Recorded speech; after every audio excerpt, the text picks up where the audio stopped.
안녕하세요. 시댁 이야기를 떠들고 싶어서 가장 유명한 채널에 사연을 보내게 되었습니다. 저는 30대 후반의 여자고요. 엄청난 사연을 가지고 있답니다. 바로 써내려가 볼 테니 꼭 들어주시길 바랍니다. 전문대학을 나와 중소기업에 입사해서 경력을 채우고 조금 더 큰 중견기업으로 이직했어요. 그때 제 나이가 30살이었죠. 그리고 사귀고 있던 남자친구는 저보다 2살 많았고 능력 좋은 대기업 직원이었습니다. 그이는 저 말고도 더 좋은 조건, 예쁜 여자를 만날 수도 있었는데 아주 감사하게도 저만을 사랑해 줬답니다. 32살이 되던 해 결혼을 결심하게 되었고 처음으로 예비 시댁에 인사를 가게 되었어요. 시댁 식구로는 시어머니와 아주버님 2분과 손윗동서 2분이 있었어요. 제 남편은 3형제 중 막내였죠.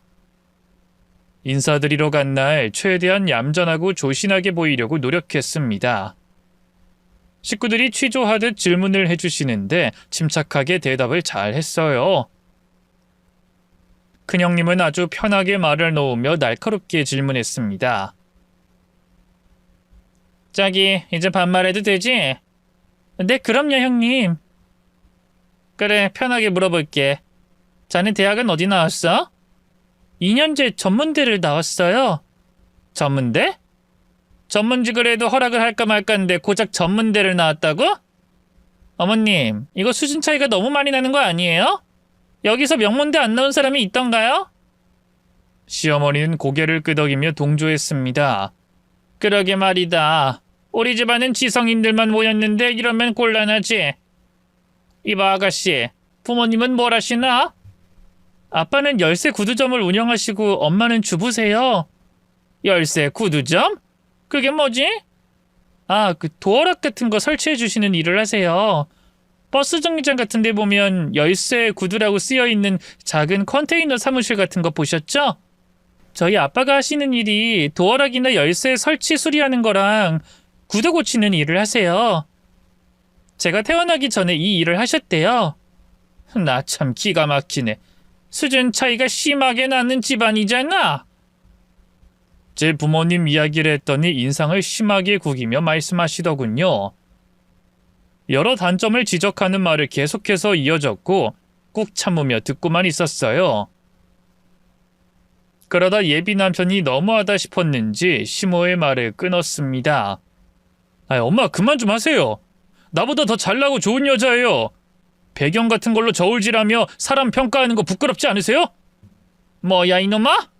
이게 어디 애미를 가르치려고 들어? 형수가 쓸데없이 시비를 걸면 엄마가 말리고 중재를 해야지. 한술 더 떠서 제 아내를 난감하게 만들어요? 뭐야? 아내? 야, 아직 결혼 허락도 안 해줬는데 누구 마음대로 아내야? 됐어요. 전 무조건 이 여자랑 결혼할 겁니다.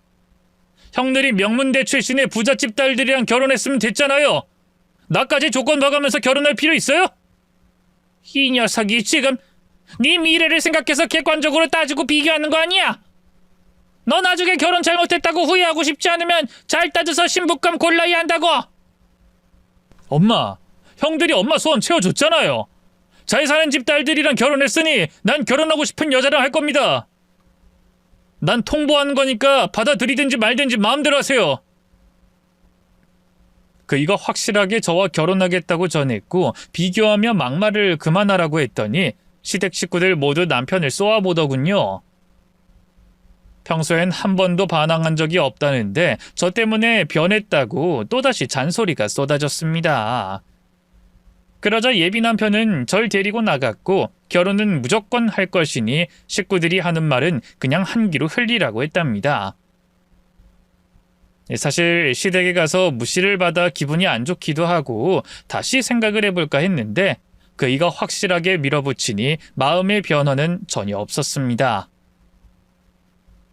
결국 시댁 식구들은 집안 막내인 제 남편이 누구랑 결혼하든지 신경 쓰지 않겠다네요. 그냥 저를 집안 식구로 인정해주지 않겠다는 의미가 있었죠.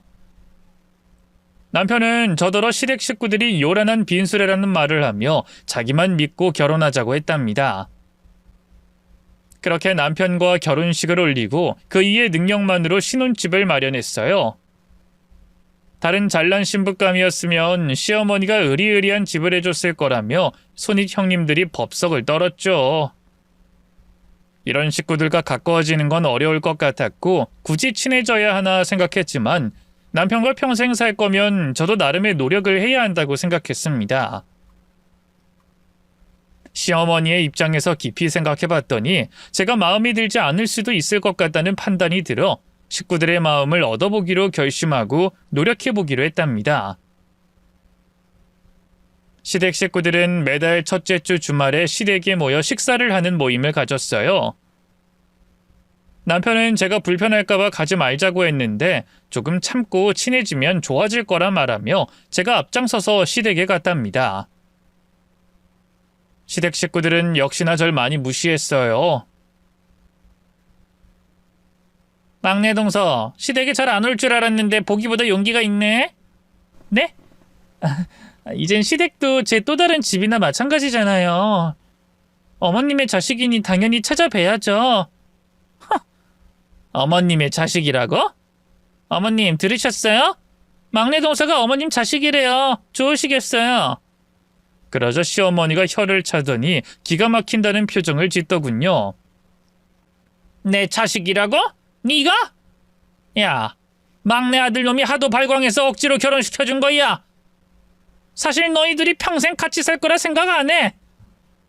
요즘 젊은 사람들 혼인신고 안 하고 먼저 1, 2년 살아보기도 하잖아. 니들이 2년 살고 나면 헤어질 확률이 크다. 내 아들은 잘났으니 다시 장가가는데 큰 어려움 없을 거야. 어머님, 이제 막 결혼했는데 헤어질 날을 기다린다고요? 절대 그런 일 없어요. 저랑 남편은 검은 머리 팥뿌리가 될 때까지, 아니 그보다 더 오래오래 행복하게 잘 살 거예요. 말이야 쉽지. 한번 살아봐라. 아마 내 아들이 널 금세 싫어할 테니까. 내가 관상을 좀 볼 줄 아는데 막내 며느리 넌 배우자 뒤통수를 치고도 남을 여자야.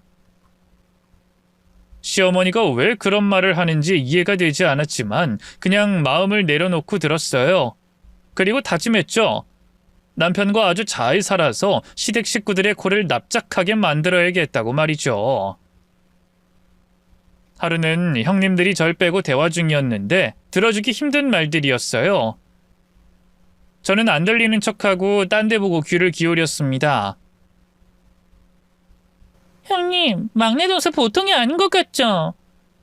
그걸 말이라고 해? 딱 봐도 남자 하나 잘 만나서 팔자 고치려는 거잖아. 완전 여우네요. 생긴 것도 눈이 쭉 찢어진 게 그렇게 생겼어요. 누가 아니래? 그런데 서방님 등골만 빨아먹어야지. 괜히 시어머니 등골까지 빨아먹으려고 하면 절대로 가만두면 안 돼. 동서랑 내가 막내 동서 기강을 제대로 잡아야 해. 알겠지? 당연하죠. 우리 어머님의 재산의 눈독들이만 아주 그냥 조져버려야죠. 우리가 두 눈 부릅뜨고 있는데 그걸 탐내면 사람이 아니죠. 근데 형님, 시어머니한테 있는 재산이 그렇게 많아요? 나도 잘은 모르는데 내 남편이 말하기에 어마무시하게 많다고 하더라. 어머님의 부모님이 시골에서 가장 큰 부자였다잖아. 게다가 돌아가신 시아버지 유산까지 다 쥐고 있으니 얼마나 많겠어? 내 예상으로는 100억 넘게 있을 것 같아. 어머머, 그럼 어머님이 유산 분배를 어떻게 해주실까요? 삼형제니까 3등분을 해주시려나요? 동서, 욕심이 과한 거 아니야? 큰아들인 내 남편이 절반 이상 가지고 둘째 동서가 나머지를 다 받아야지.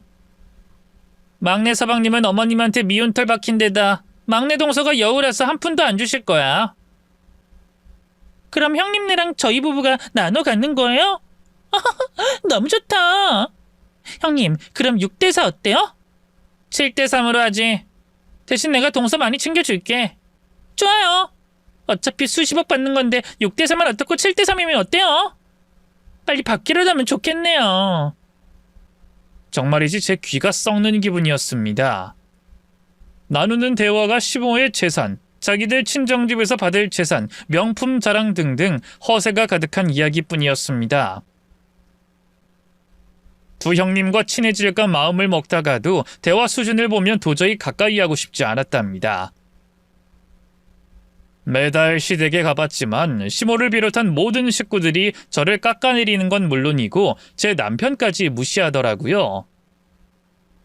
제가 많이 배우지 못하고 친정이 부자가 아니라는 이유가 가장 컸죠. 저는 시댁 식구들에게 점점 정이 떨어져서 2년 뒤에는 시댁에 거의 가지 않았습니다. 제가 노력한다고 인정해줄 사람들도 아니었고 가봤자 무시만 당하고 오니 더는 노력하지 않기로 했답니다. 남편은 진작부터 시댁과 거리를 두고 지냈어야 한다며 괜히 상처만 받은 저를 안쓰럽게 바라봤죠.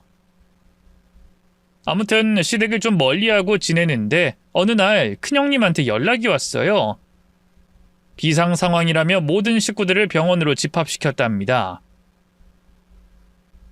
시어머니가 폐기종 수술을 받게 되어 병실에 다 모이게 된 거죠. 어머님, 제가 큰 며느리로서 말씀드리는데 이 폐기종은 노인들에게 정말 심각한 병이래요. 수술을 해도 이게 또 재발하면 숨 쉬는 게 힘들대요. 큰애야, 그래서 하고 싶은 말이 뭐냐? 내가 수술받고 낫길 바라는 게 아니라 더 아플 거라고 경고하는 거니? 아니, 제 말은요. 이제부터는 어머님이 계속 아플 거라는 걸 말씀드리는 거예요. 그리고 노인들이 아프면 언제 돌아가실지 모르잖아요. 핵심은 그거라고요. 너 아주 악담을 하는구나. 왜? 내가 빨리 저승 갔으면 좋겠냐? 아이, 그렇다는 게 아니고 미리미리 대비책을 세우자는 말이에요. 어머님 수술 받고 나시면 공기 좋은 데로 떠나서 요양하면서 지내시는 게 좋을 거라는 게 제 생각입니다. 그리고 떠나시기 전에 유산 나눠주시면 좋겠고요. 유산? 돈을 달라는 거냐? 이젠 아픈 시모니까 돈 내놓고 시골로 꺼지란 소리냐? 아니, 어머님, 왜 말을 그렇게 해석하세요? 저희는 아주 현실적인 말을 하는 거예요. 이거 저만의 생각이 아니라 어머님 아들들도 같은 마음이라고요. 여보, 둘째 사방님, 동서, 다들 말 좀 해봐. 어머님이 폐기종 수술하고 나면 시골로 보내드리고 유산 받는 게 좋겠다고 했잖아. 그러자 아주버님들이 고개를 끄덕이며 시모한테 그만 유산을 내놓고 편하게 요양생활을 하라고 하더군요. 저와 남편은 맨 뒤 벽에 붙어서 고개를 절레절레 흔들고 가만히 있었습니다. 이윽고 시어머니는 유산에 대해 입을 열었습니다.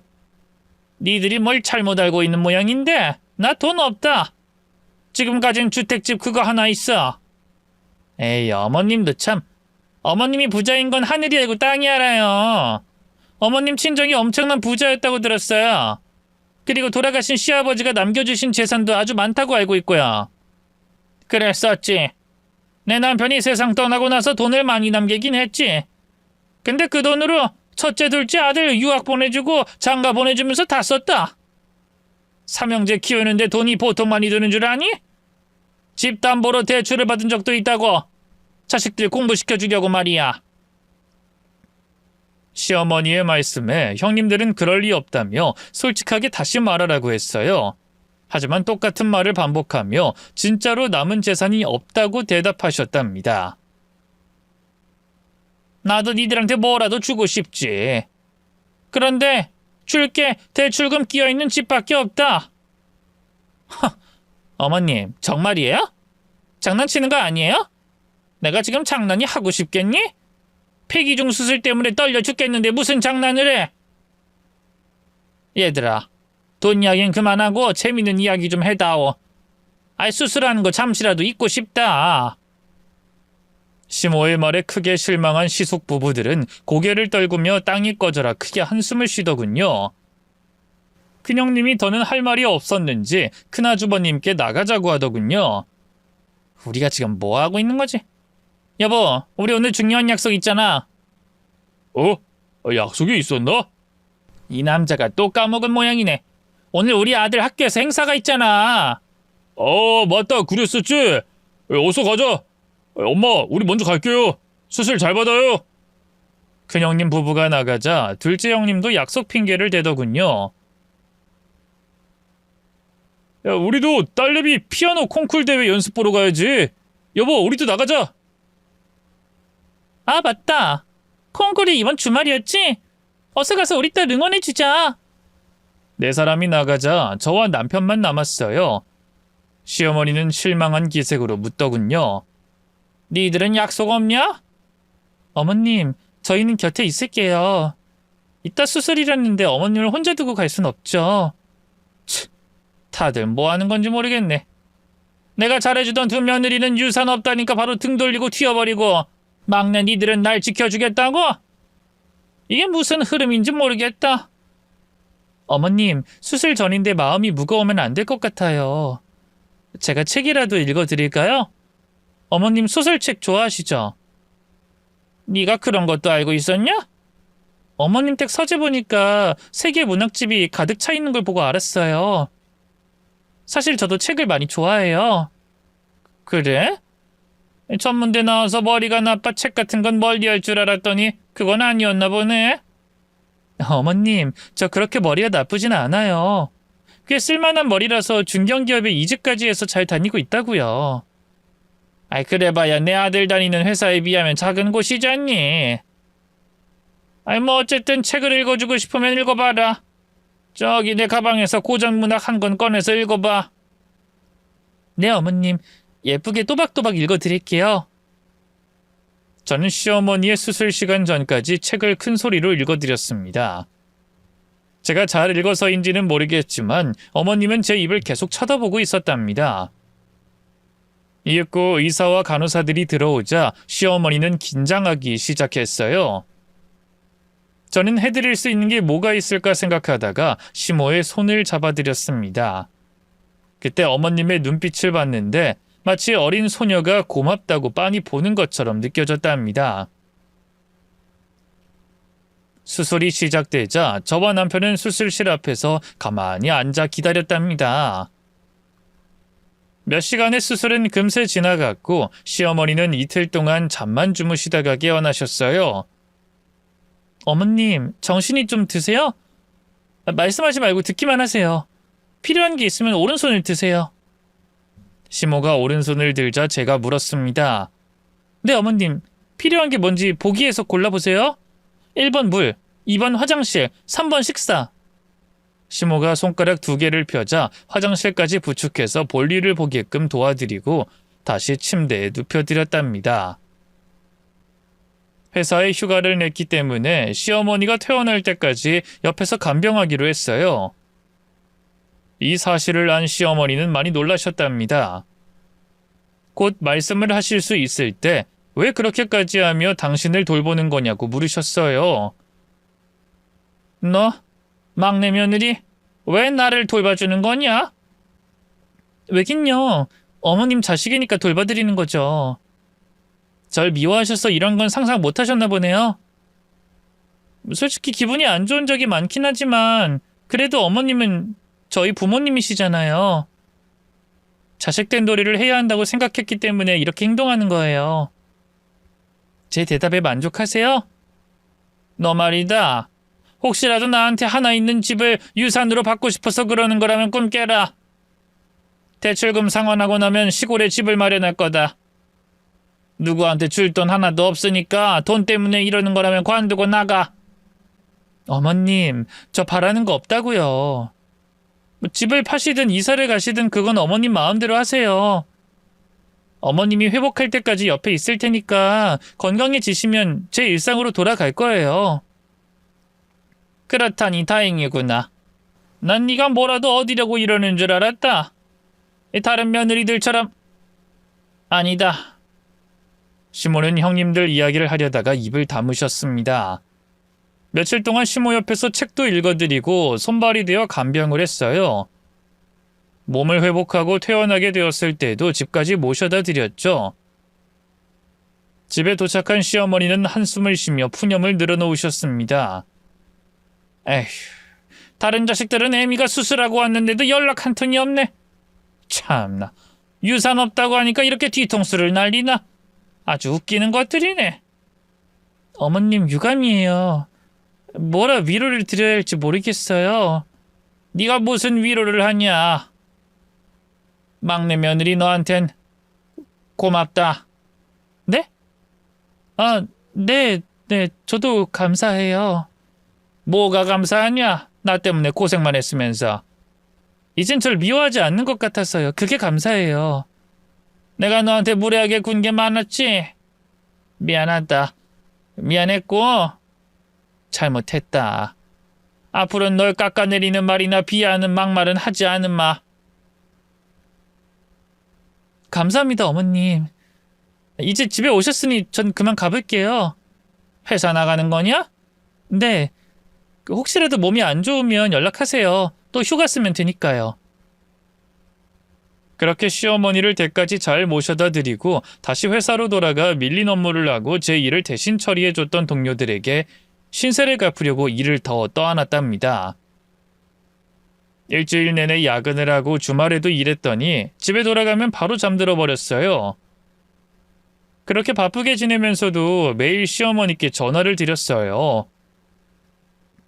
몸 상태가 어떤지 여쭤보기도 하고 이런저런 수다를 나누기도 했답니다.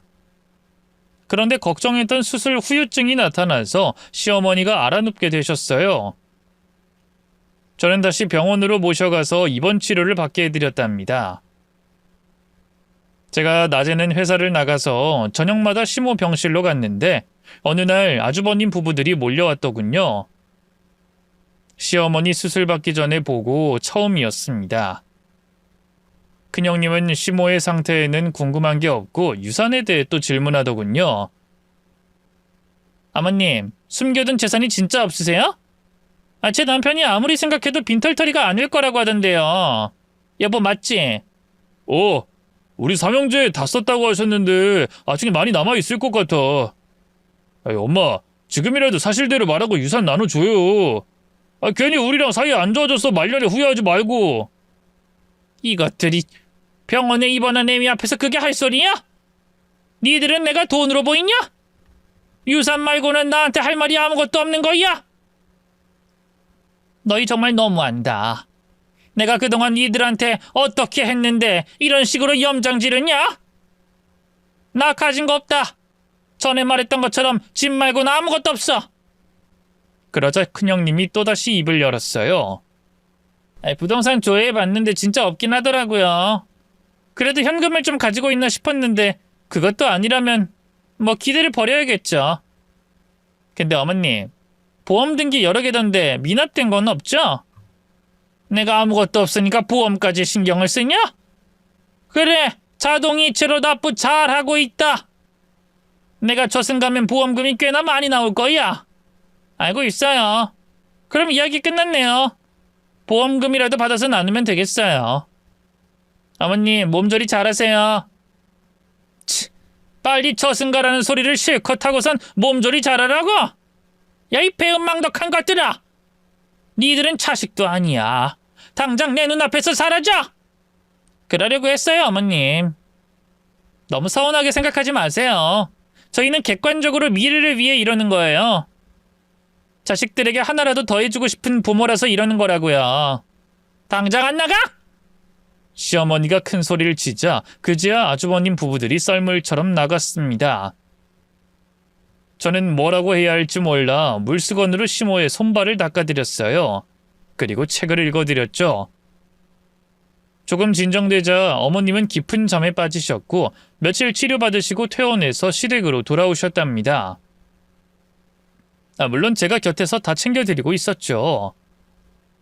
어머님, 제가 또 휴가 쓰는 건 힘들어서 저녁에 와서 아침까지 있을게요. 그러지 않아도 되는데. 어머님 혼자 계시면 쓸쓸하시잖아요. 제가 챙겨드릴 게 있으니까 퇴근하면 올게요. 고맙다. 정말 고맙다. 시모는 제 진심을 알아주시고 이제는 진짜로 저에게 온 마음을 여신 것 같았답니다. 퇴근하고 시댁에 가서 시모 옆에서 잠을 자고 돕거나 챙길 수 있는 건 다 해드렸어요. 제가 아침에 출근할 때는 남편이 붙여준 간병인이 와서 시어머니를 돌봐드렸습니다. 빈틈없이 사람이 옆에 있으니 크게 걱정되지 않았어요. 그런데 폐기종 수술 후유증은 꽤 심해졌습니다. 조금만 움직여도 숨을 헐떡거리는 건 기본이고 기침을 하시다 각혈까지 하시는 걸 제 두 눈으로 봤어요. 의사가 약물 치료로 나아지는 방법밖에 없다고 하더군요. 재수술은 어느 정도 시간이 지나야 가능하다고 했답니다. 옆에서 약을 챙겨드리고 나아지는 게 보이다가도 어느 날 급격하게 안 좋아지기도 했어요. 어머님, 많이 아프신 것 같아요. 어서 병원으로 가요. 나 알아. 병원 간다고 더 나아질 것도 없어. 고집 부리지 마시고 어서 가요. 너 왜 자꾸 내 옆에 붙어 있는 거냐? 아, 내 집이 탐나서 그러는 거냐? 그게 아니면 숨겨진 재산이 있을 줄 알고 착한 척하고 붙어 있는 거지? 어머님, 몸이 편찮으시니까 신경질적으로 변하셨잖아요. 어서 병원 가요. 닥쳐! 너도 다른 며느리들이랑 똑같은 생각인 건 내가 모를 줄 알아? 저 유산받고 싶은 마음 눈꼽만큼도 없어요. 그럼 나가. 내 눈앞에서 사라지라고! 시어머니가 몸이 심하게 아픈 날이면 이렇게 저를 의심하며 화를 심하게 내셨습니다. 저는 아픈 어머님이 마음의 병까지 골마 터진 걸 알고 기분 나쁘게 받아들이지 않았습니다. 진심이 아닌 걸 알기에 나쁜 말들은 가슴에 담아두지 않았답니다. 제 노력에 화를 내는 날은 점점 줄어들었어요. 정말 다행이었죠.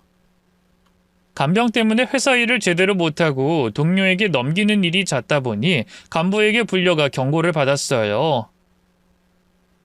그래서 당분간 시모의 간병은 간병인에게 온전히 다 맡기기로 했답니다. 그런데 예상치 못한 일이 생겼어요. 아주버님 부부들이 시댁에서 당분간 시모와 같이 살겠다고 들어갔답니다. 제가 시댁에 찾아갔더니 할 일 없으니 잠깐 시어머니를 뵙게 하고 돌아가라며 등 떠밀더라고요. 큰형님, 작은형님은 자기들이 알아서 시모를 모시겠다며 저에겐 시댁 오는 걸 자제하라고 했죠. 형님들이 아무리 돈돈거리며 시모를 분노하게 했어도 며느리로서 해야 할 도리는 다 할 거라 믿었습니다. 그렇게 한 달의 시간이 지났습니다. 회사 출근해서 바쁘게 일하던 중 큰형님한테 전화가 걸려왔어요. 시어머니에 관한 일이 아니면 연락이 올 리가 없으니 서둘러 전화를 받았습니다. 동서, 빨리 시댁으로 와. 어머님이 돌아가실 것 같아. 임종 전에 자식들이 모두 모여서 어머님께 인사하자고. 네? 그게 무슨 말씀이세요? 시어머님 몸이 안 좋으면 병원에 모셔가야죠. 너무 늦었어. 어머님이 눈물을 흘리면서 떠나실 것 같대. 어머님이 막내 동서 보고 싶다고 하셔. 자, 들어봐. 막내야. 어머님, 많이 안 좋으세요? 제가 119에 신고할게요. 병원 가서 치료 받으시면 돼요. 아니다. 오늘은 내가 떠나는 날 같구나. 저승사자도 보이고 몸도 아주 가벼워졌어. 눈이 스르르 감기고 있어. 어서 와서 작별 인사하자. 어머님, 당장 갈 테니까 조금만 버티세요. 저는 시댁으로 불이 나게 달려갔습니다. 이윽고 집 안으로 들어갔더니 아주버님들과 형님들이 거실 바닥에 많은 서류들을 펼쳐놨어요. 자, 보자. 보험 증서가 이게 단가? 여보, 총 8개야?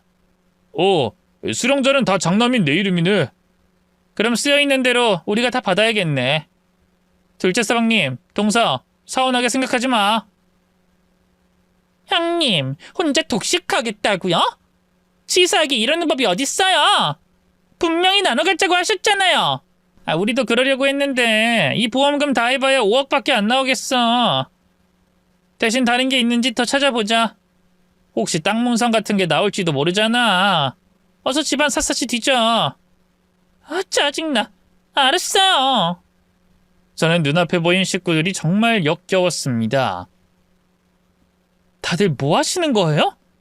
형님들, 아주버님들. 어머니 위독하시다면서요. 막내 동서 왔어? 안방에 들어가 봐. 노인네가 시름시름 앓으면서 저승사자 보인다고 난리네. 곧 세상 뗄 것 같으니까 인사를 하든 욕을 하든 마음대로 해. 형님들은 지금 이 상황에 어머님 보험 증서랑 남은 재산이 뭐가 있는지 뒤져보고 있는 거예요? 정말 대단들 하시네요. 야, 막내 동서. 지금 바쁘니까 봐주는 줄 알아. 시어머니랑 친해졌다고 우리를 우습게 하나 본데 착각하지 마라. 우린 너랑 레벨이 달라. 당장 싹 다 잡아 족치고 싶었지만 위독한 시어머니를 먼저 봐야 했기 때문에 안방으로 뛰어들어갔습니다. 어머님! 어머님 어디 계세요? 어머님! 안방 안에 안 계셔서 다른 방에 다 들어가 봤습니다. 큰형님, 어머님 어디 가셨어요?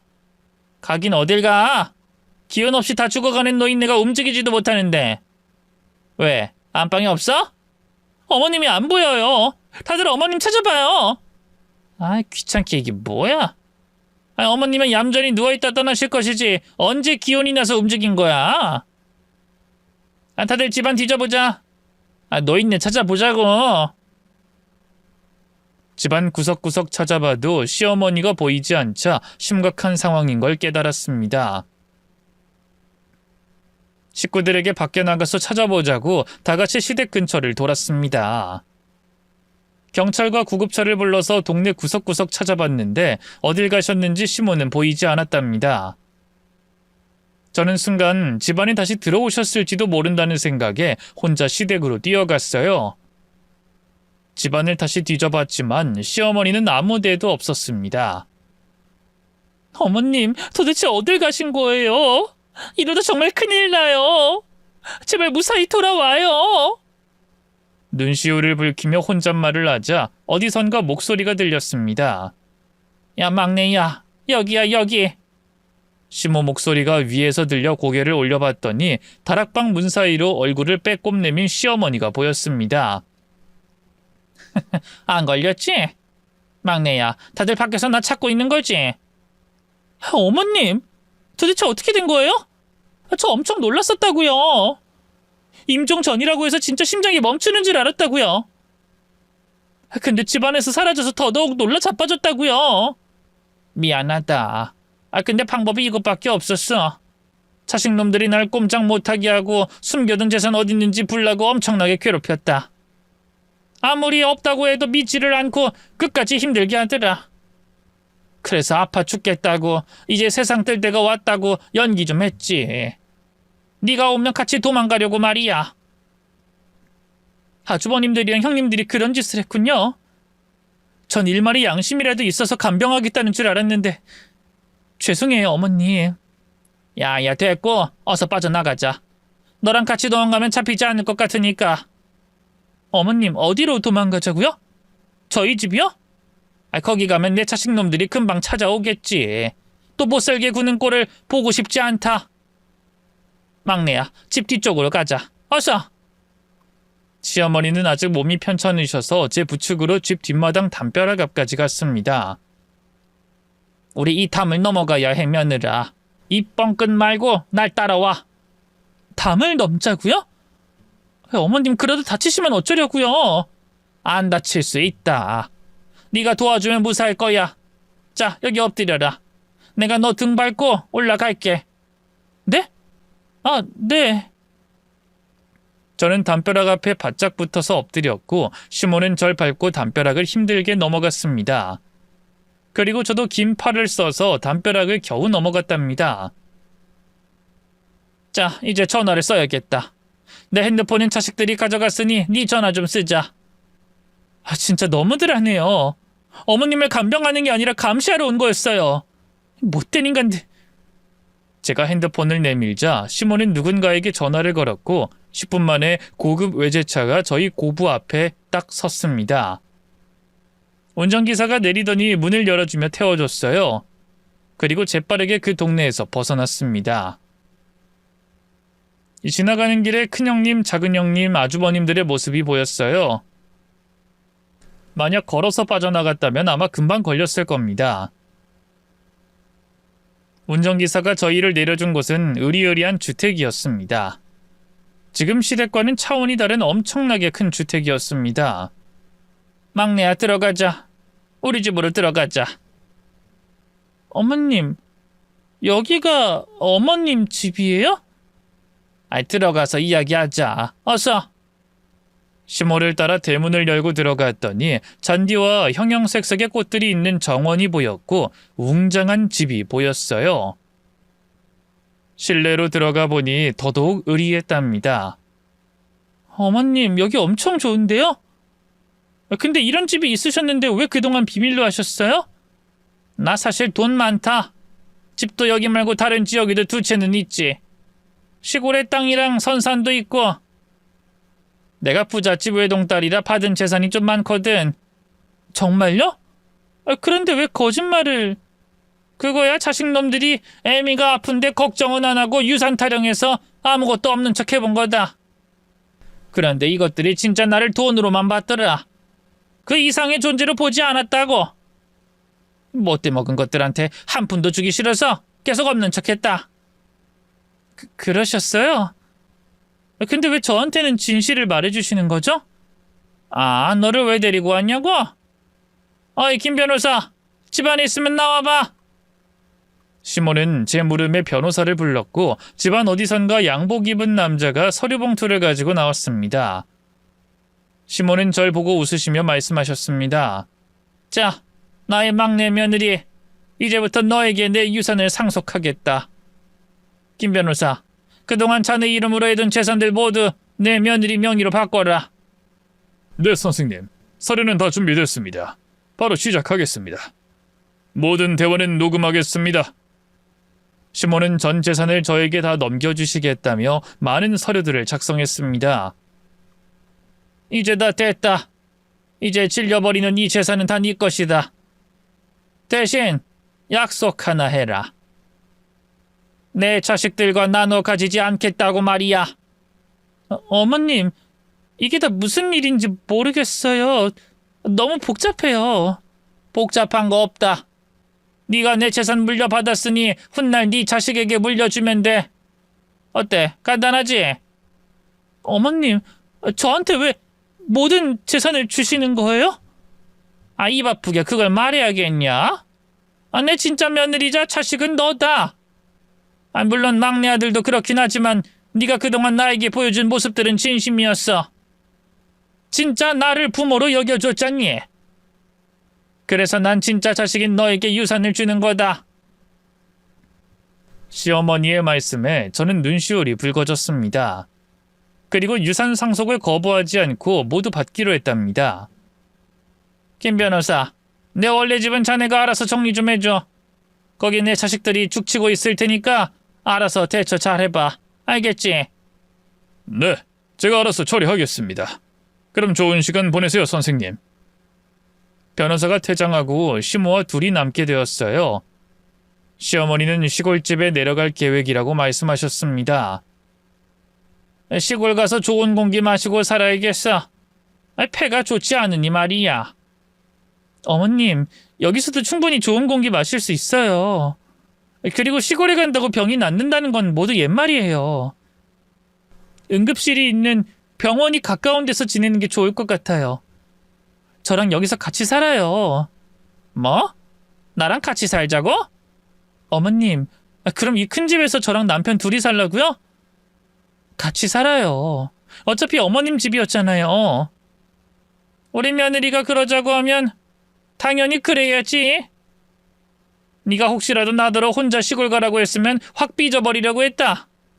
근데 내 마음을 잘도 알고 있구나. 역시 센스 넘치는 막내 며느리 최고. 어머님도 참. 네, 저랑 어머님이랑 이 집에서 오래오래 같이 살아요. 시모의 임종 사건은 이렇게 탈출과 새로운 시작의 길로 매듭지어졌습니다.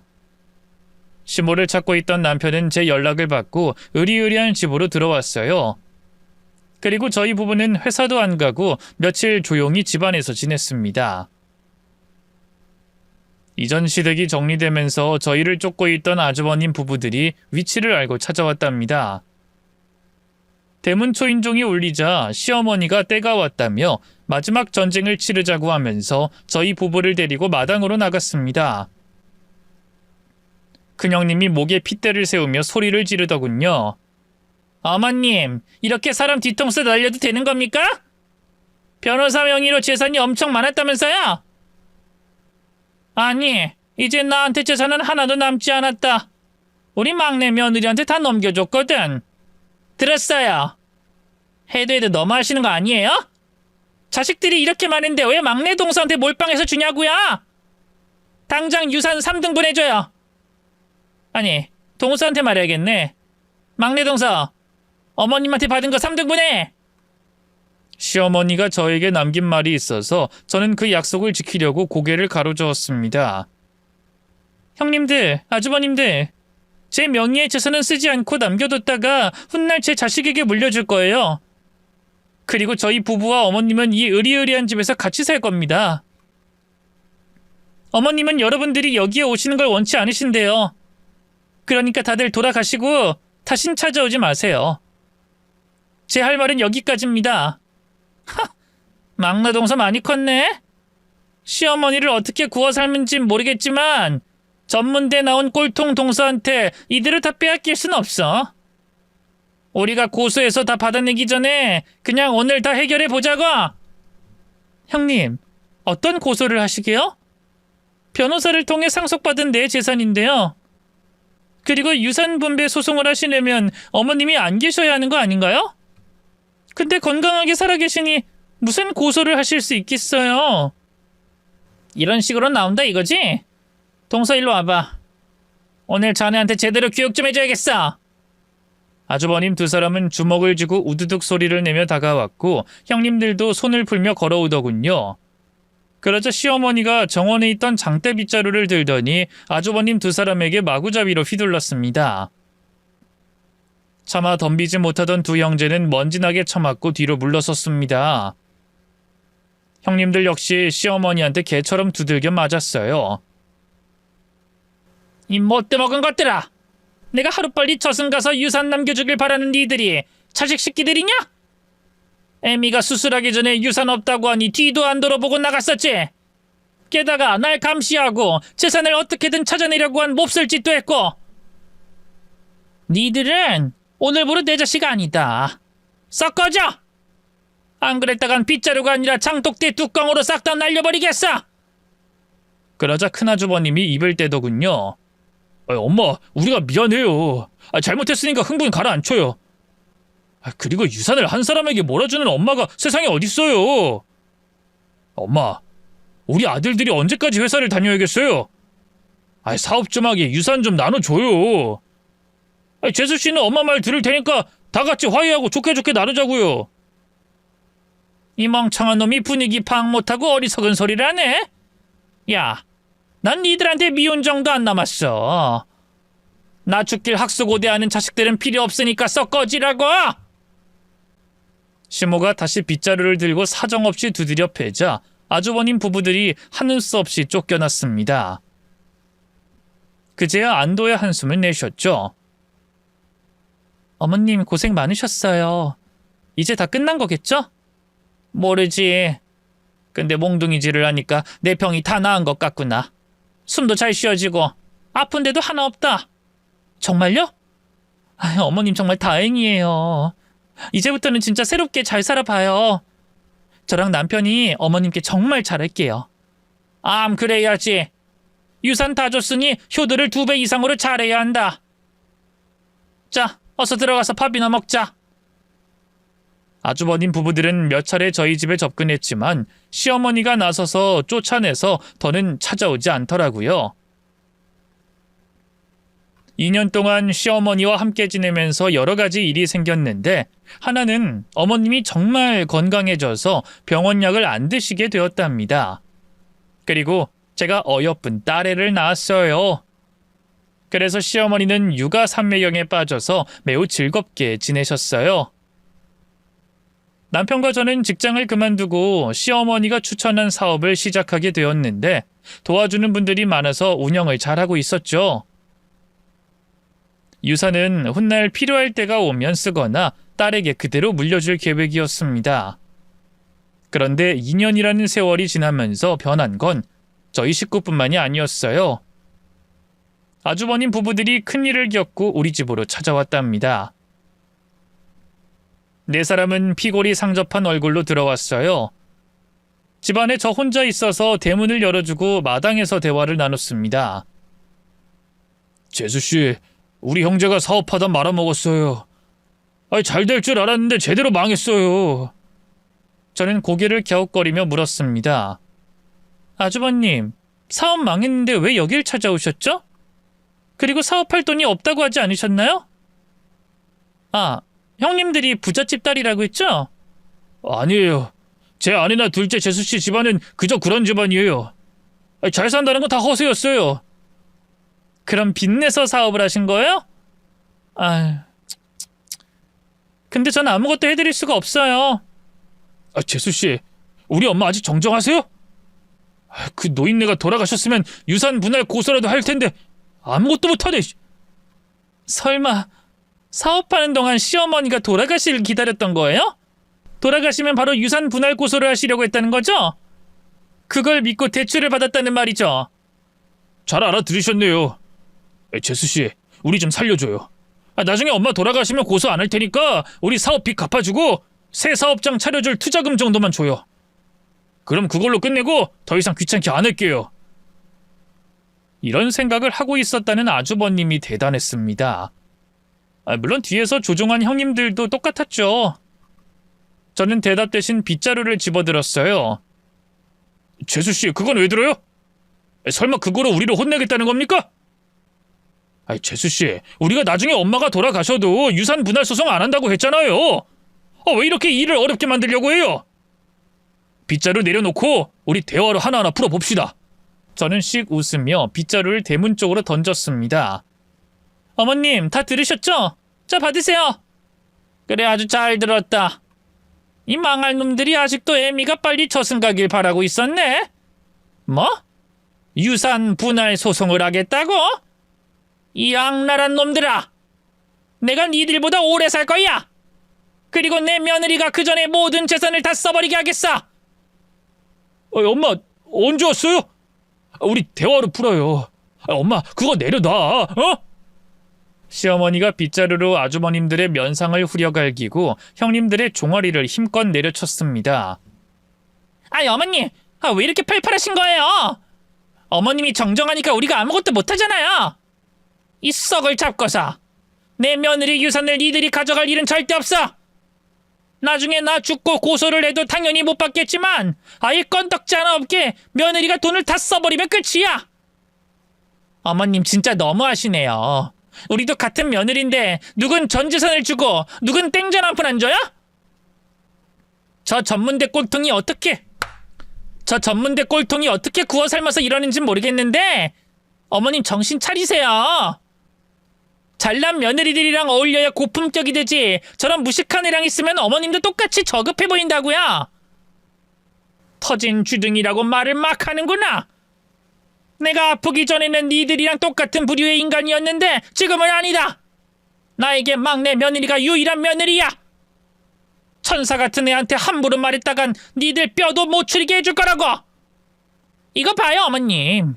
지금 하는 짓이 엄청 무식한 거 모르겠어요? 동서한테 옮은 거라고요. 저 하찮은 애한테 제대로 홀렸다고요. 그랬더니 시어머니는 장독대 뚜껑을 하나 잡아들었습니다. 내가 더 무식한 걸 보여주지. 뚝배기 깨주고 싶은 것들은 거기에 가만히 서 있어. 장독대 뚜껑을 대문에 던져 와장창 깨지자 네 사람은 겁을 먹고 꽁진하게 도망쳤습니다. 그게 아주버님 부부들의 마지막 모습이었습니다. 며느라, 이제 다 처리했다. 다음에 또 오면 그땐 진짜로 머리통을 다 작살내버릴 거야. 어머님, 든든합니다. 수고 많으셨어요.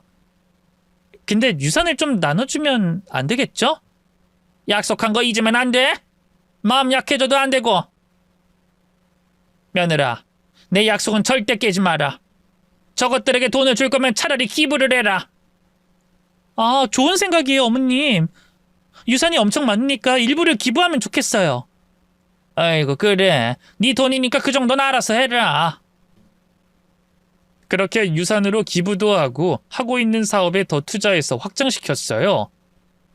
지금 시어머니는 엄청 정정하셔서 자신의 손녀를 아주 즐겁게 키우시며 지내고 계신답니다.